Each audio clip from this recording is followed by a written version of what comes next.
नमस्कार बंधुरा केमन आछो सकले आशा करी सकले खूब भालो आछो। এই দেখো আজকে আমি দুটো রেসিপি নিয়ে চলে এসেছি। একদম অনুষ্ঠান বাড়ির মতো বাঁধাকপি আর একটু অন্য রকম ভাবে মূলোর শাক ভাজা করব। এখন তো শীতকালে মূলোর শাক পাওয়া যায়।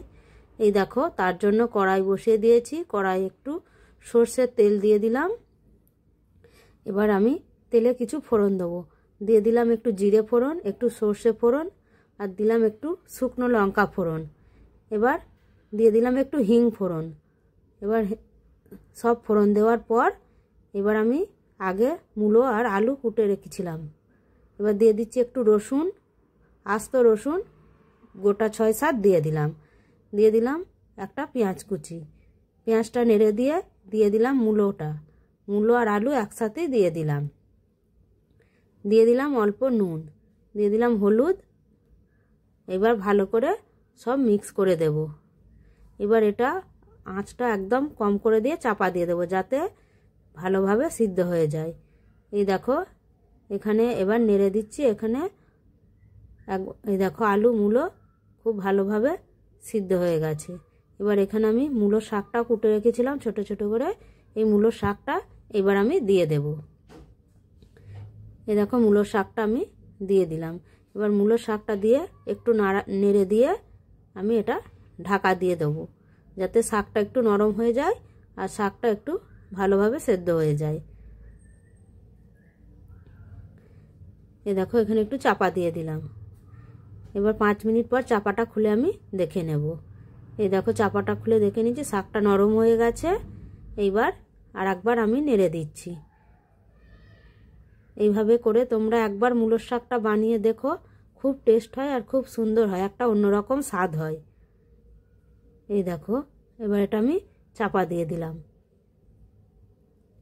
এই দেখো এইদিকে আমার একদম মূলোর শাক আলু মূলো একসঙ্গে সব ভাজা হয়ে গেছে। এবার একটু আমি গ্যাসের আঁচটা বাড়িয়ে দিয়ে এটা আমি নামিয়ে নেব। এই দেখো বন্ধুরা এটা খুব সুন্দরভাবে ভাজা হয়ে গেছে।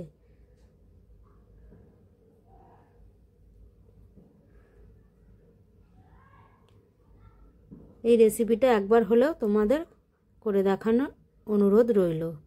এই দেখো এবার আমি বাঁধাকপিটা রাঁধবো। তার জন্য ফোড়ন দিলাম 2টো এলাচ, একটা বড় এলাচ, একটা লবঙ্গ, তেজপাতা আর দেবো একটু জিরে ফোড়ন।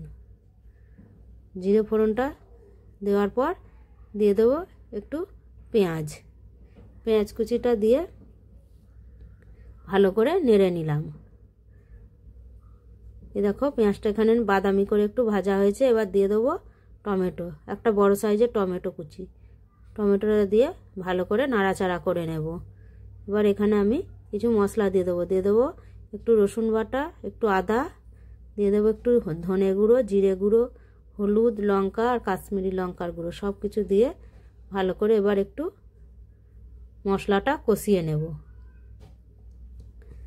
এই দেখো মশলাটা খুব সুন্দরভাবে কষানো হয়ে গেছে। এবার এখানে আমি বাঁধাকপি আর আলুটা একটু বড় বড় করে কুটে প্রেসার কুকারে 2টো আমি সিটি দিয়ে সেদ্ধ করে নিয়েছিলাম। এই দেখো যাতে তাড়াতাড়ি সেদ্ধটা হয়ে যায়। এবার দিয়ে দিলাম একটু নুন।